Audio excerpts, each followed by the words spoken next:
dear friends. Today we have Miikka Saarinen. Miikka Saarinen. Yes. Great to see you, man. Great to see you. It's been 11 years as we figured out Something since we like that, yeah. met Yes. last time in I think it was Riga. 2008. Could have been. Or been. Early 2009 or something like that, yeah. Good. So, give us a short background of yourself. What have you been doing and where you've gotten now? Yeah. It's maybe easier to start from today. Somehow that I'm a trumpeter. I play with the Finnish Radio Symphony Orchestra. I'm the sub-principal trumpet there, and then I teach trumpet playing, or actually mostly baroque trumpet playing in the Sibelius Academy in Helsinki. I also teach modern trumpet in the Helsinki Conservatory and some smaller music institutes in Helsinki area. Outside the symphony orchestra work, I mostly play baroque music. So that's what I was kind of specialized in. I did my master's degree from the early music program in Helsinki, and as I understand, that's kind of your passion. It is. Really it is. That's what I really enjoy doing, Mm. and of course I love my work at the symphony orchestra. Sure. But it's a totally different world to play in the baroque ensembles, and it's kind of a different kind of working culture, and yeah, it feels like a change to the normal job that I'm doing, and I really enjoy it a lot. Yeah, so I work with there are two baroque orchestras in Helsinki. There's the Finnish Baroque Orchestra and the Helsinki Baroque Orchestra, and I'm doing projects with both of them, and then of course some chamber music and through my work at the academy with the baroque trumpeters, I of course end up doing lots of different kinds of ensemble things and lots of interesting stuff. Fantastic. And I think if somebody doesn't know, explain what a sub-principal trumpet player is in orchestra. I think it's something. I play all the trumpets. Basically, if it's a smaller program, I might play the first trumpet, and quite often I play the second or third trumpet. So I could play anything between the first and the fifth, or the 10th, whatever. So anything in between from first to whatever. Yes. So basically that. Awesome. Yeah. That's a good gig. I'm a stuntman.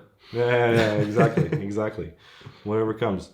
Please, if you could give some information or some wisdom, of what has helped you along your way. What was the mindset that you had? I don't know, maybe even back in early years of, growing up or going to music school. Yeah. What were the influences maybe, or how you approach things, and what is something you could recommend people maybe kind of take more seriously, which ideas?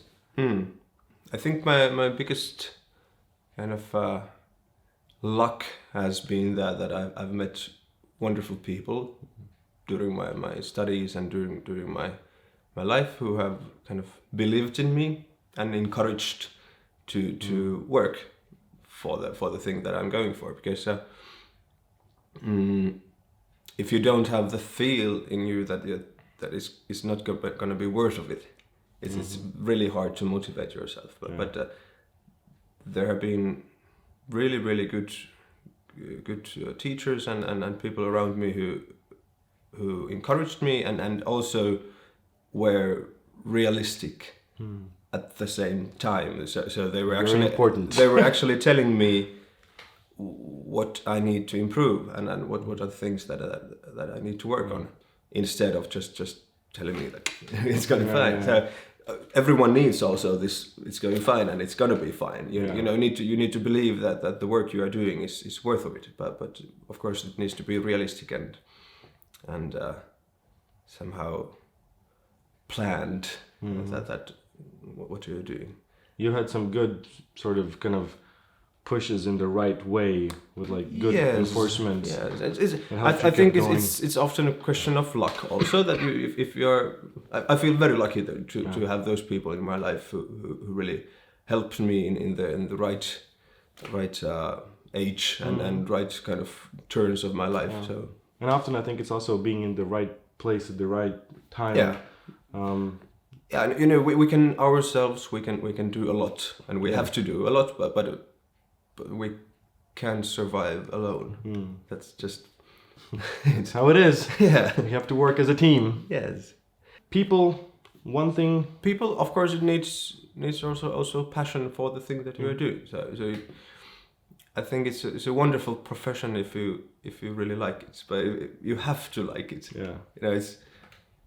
There are many other things to do if you're not feeling good about this. And you have to like it because it's such a time commitment. Yes, it's a big commitment and it's following you everywhere. Of course, you can have a vacation sometimes or take some days off, but it's quite still it's following you everywhere, and you need to like it. But I think after doing it for a while, at least for me, that the trumpet playing somehow becomes a part of your daily routines, your meditation, kind of the work that you do with the trumpet. It helps you to concentrate and do also other stuff in your life. So it's not just something you're like, oh. Yeah, of course. It's sometimes it's of course like, oh, I have to do it. Yeah, it's work. Sure, but not like every day. But you really need it. Yeah. You need the breathing. You need the kind of moment with yourself. You know, I think it's kind of a meditation that doing the basic routines, and I find it very important for me. For me, where you were asking that what has helped me, but I feel I'm quite a positive person. So in a way, I usually believe that things are going to turn well, and that's something that, at least for me, is very, very important for my own motivations. As I said, that it's really important that you feel that the work that you are doing is worth of it. It's taking you somewhere. Because otherwise it's really difficult to motivate yourself. So if you have this kind of positive mindset, it's of course easier to feel that way. Yeah. It's kind of in a strange way, but in a good way. I'm not saying just you, but about the positive attitude, it has to kind of borderline with being a little bit delusional sometimes, in a good way, but in a good way. It's not like, oh, I'm crazy, but it's really this, power of belief in what you're doing is gonna end up somewhere, and be something good. Yeah. It's an important thing, and I feel like sometimes have to trick ourselves and just into believing it. Yeah, over. Yeah. And of course, every one of us is facing some troubles also, and some failures and bad moments during the studies and also during the career. There might be an awful week or awful concert or something, and you just need to get over it. And if it somehow paralyzes you, that something happens, something that you didn't plan happens. Yeah. It's bad. You just need to get over it. Shit happens. Yeah. Is there maybe a message for students that you feel like something has changed maybe from the time when you and I were studying? I guess. Yeah, we're the same age. Yeah. Of course, the world is much more open now. It wasn't closed when we were studying, but the influence of the internet and the kind of knowledge that is there for everyone all the time, it can be also confusing in a way. And I think it's really good to search for answers and search for new ideas and methods and all that. And it's really important to be active. Yeah.